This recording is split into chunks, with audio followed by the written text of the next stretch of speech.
Hello, everybody, and welcome back to the Matthew Schreiner podcast. And so, I talk about in this podcast, I want to talk about my personal vocation story, my story of discernment. And so, in this episode, I want to talk about something that does not really have to do with my own personal discernment, but which I want to share to sort of get people as well discerning or whatever else to be interested in. Also, by the way, I've had that light on. If you're watching the YouTube video version of this, I have the light on back there. I talked about it in one of the videos. I think it was a confession video, and I said how it was the Psalm 23 of a cross.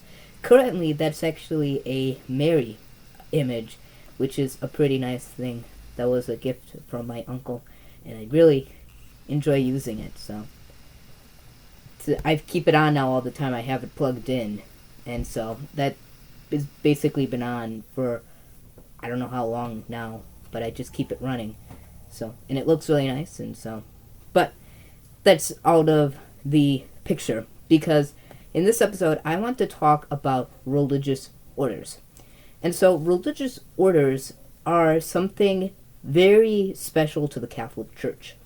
Very special that we have had in our tradition for many years. Monasticism has been a part of the Church even since antiquity. We can see this in the fact that the Eastern Church has monasticism, so like monks. Now, in this day and age, there aren't as many monks as there are, but there are still brothers and sisters and people in religiously vowed lives, such as monks. But there are also nuns and brothers and sisters, friars and sisters. So, why is one question. Why do we have these people? Originally, monks and nuns were in monasteries, and they were vowed to pray. They spent their whole time in a monastery, and they spent their time praying. And originally, it was the Dominican order. I believe the Dominicans were one of the first orders, the Order of St. Dominic. But there are also many options today that we have. So we have the Dominicans, and a lot of these religious orders also started schools. So many of them started schools, such as the Dominicans. My mom went to a Dominican college. It used to be called Rosary, now it's called Dominican, so it's in the name, Dominican. As well, there are many other schools. For example, in my area, in my diocese, not my diocese, but the nearby diocese, there are several schools called Carmel or Mount Carmel, and both of those are ran or founded by the Carmelites. I don't know if they still are connected to the Carmelites or what have you. As well as that, pardon me, there are also other religious orders, for example, the Franciscans, the Jesuits, who allow both men and women, as well as some orders who are exclusively to men or exclusively to women. It all depends also on where you are and what area you are in. For example, we have an order of Franciscans who are only female in our area, and then there's also the Poor Clares who also live in the area I am, and they are also only female. And then we also have Carmelites here, but they are also only male. And then there are several other Franciscan monasteries or homes here. I know there's one from the city my parochial vicar is from. He's from a city, and there's a Franciscans there. I have a relative, or did have a relative. I don't think I ever knew them. They probably passed away before I was born, but they were Franciscans, and they are buried at a Franciscan cemetery in Illinois. And so, but the point is that the Catholic Church has a deep-rooted history in the religious orders, and so the religious orders are something else for you to consider. And you can also do the priesthood with religious orders. There's also third orders. For example, there were a lot of popes who were third order Franciscans. That's something really interesting. I personally am considering being a third order Carmelite. Just an interesting note. What else is there? So that's but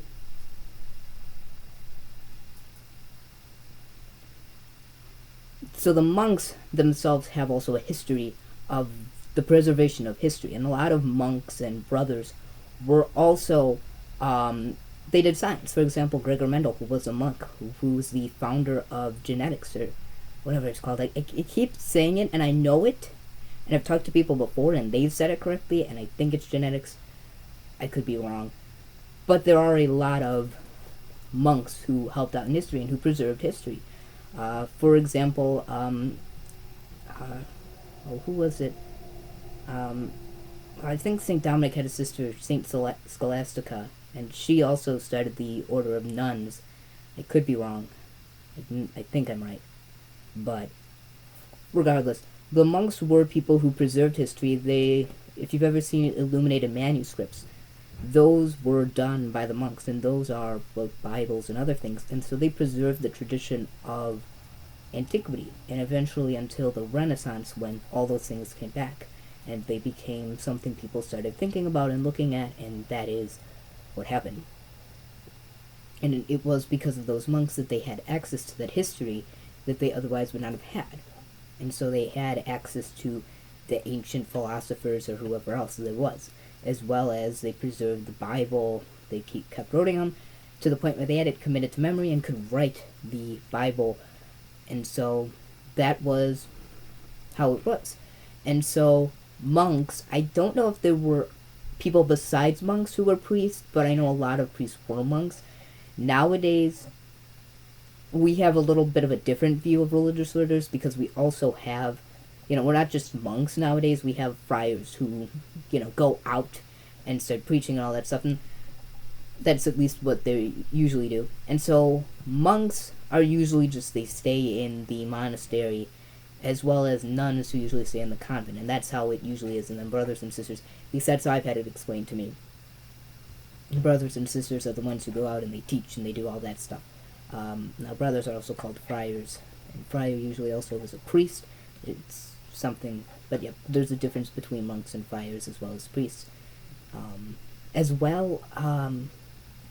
Father Casey Cole did an episode about that where he said Jedi or something like that. And I think I heard someone say about the one brother we have in our school calling him a Jedi, which I don't remember if that was exactly the term they used.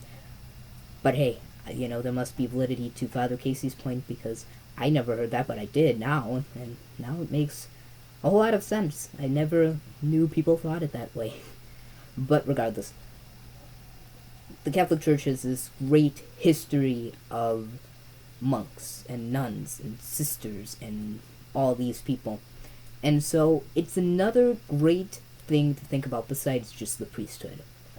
Consecrated religious life, as well as many married people, men and women, can join third orders. For example, the Third Order Franciscans, the Third Order Carmelites, the Third Order Dominicans, and there's probably more. So just a few religious orders I can think of and name off the top of my head that are great to consider. The Dominicans, the Augustinians. So the Dominicans, the Order of St. Augustine. Augustinians, the Order of St. Augustine. The Franciscans, the Order of St. Francis. The Poor Clares, which is the female version of the original Franciscans, which is the Order of St. Clare. What else is there? There's also the Jesuits. If you are a man, they usually just think just male, but they might do female. I don't know if they have nuns or whatever. Don't quote me on that. You can do your own research and find religious orders. Find whatever speaks to you. But yeah.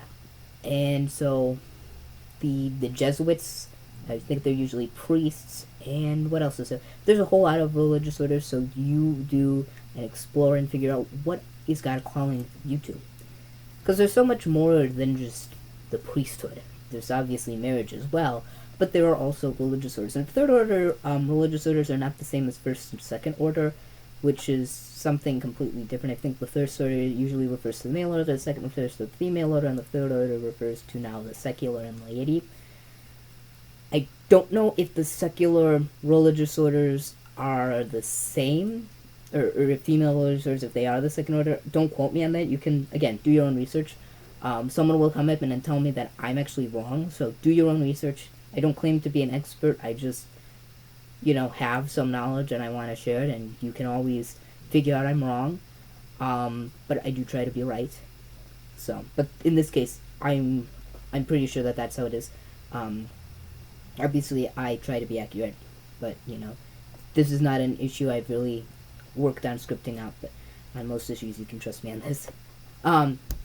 But yeah, so do your research into this, because again, there's a lot of religious orders. There's a lot of different religious orders, but it also depends on what's in your area. Because, for example, near me there's the Fraternal Society of St. Peter, the FSSP, who also has a confraternity. There's also the near me in Chicago. There's the Canons Regular of St. John Cantius, which is a TLM society kind of thing. But they're based in Chicago. They have several other outshoots in Illinois. I know there's one in a city. I can't remember. It's Volo, but I don't know if you'll know where that is, unless you live in Illinois. But they have a museum there, and not too far from the museum is the Canons Regular offshoot branch parish, whatever you want to call it. But it also depends on what's available in your society. What's available in the place you live. So, for example, for me, there's the FSSP, whereas someone else might not have an FSSP near them, and maybe they have a Institute of Christ, Christ the King Sovereign Priest. I can't remember the full title. Institute of Christ the King Sovereign Priest. I think that's what it's called. Whatever it is, the ICKSP is what I believe it's called, and they're also a TLM society. So again, it also all depends on where you live and what religious societies live in your area, and also if they're accepting male or female. But this is a great thing for males and females to think about as religious life. And so I invite you, and I will talk more about discerning and all that stuff, but this is just some things to think about, is where am I called to be? And for a lot of men, being a monk or being a brother also can involve being a priest. I know 2 brothers, and neither of them are priests, but I also know several Carmelites who are priests. Both of the brothers I know are Carmelites, but neither of them are priests. But I also know a lot of Carmelites who are priests. So, and I have one teacher, a religious teacher here, not a religious teacher, but a religion teacher. He's not a member of any religious order or third order, but he does try to contribute to his life both aspects of the Franciscan and Carmelite order, and he's a very devout person, I'd say. He might not use that exact word, but I would. But he likes to do things Franciscan and Carmelite. That's how I'll put it. And so, but he is really a advocate for religious life. And so, you might have people like that in your life who might advocate, even if they are married. And that's a good thing, because we do need religious vocations. And so, consider that. Think about all your options. When making a choice, consider all the options. That's a good thing to do. Even if you feel, I'm being called to the priesthood, consider all your options. And so that's my advice. So even if you think, I want to be in marriage, consider all your options. Is it really accessible for you to be a priest? Is it really accessible for you to be a brother, to be a Carmelite? You may have to move in order to do it if this is something God is truly calling you to. But this is a time for you to think and reflect and understand, what does God want me to do? And so consider your vocation, think about it, consider and weigh all your options, because that's so you will make a wise decision. But above all, your decisions should involve God first. So that's something, and prayer is something I will look at in the future. But that's really it for religious orders. I advise you to research on your own, to look what's near you, but also to find vocation events from nearby parishes and dioceses to consider this. Now, most of your diocesan vocations directors will not talk about religious life because it's something they don't really do. That's not their job, so you have to search it out and find vocations events. And maybe not many of the religious orders do, but go for a visit. Just find something to do, and that's my advice. Another thing is, talk to the vocations directors, talk to brothers, talk to sisters, talk to priests, whatever it is. I'm waiting. In a couple weeks, we'll be having the vocations director of the Carmelites up to my parish. We have a priest who went to the all-boys school that joined with the all-girls school to make the now co-ed school I go to. He graduated from the all-boys school, and so he attributes the Carmelites very much, and so he likes the Carmelites a lot. And so it's something like that too. If you are a Catholic and you went to a Catholic school, you might have that experience with brothers or sisters or priests, whatever it is. So that's something to think about. Alright, that's it for today. See you next Monday.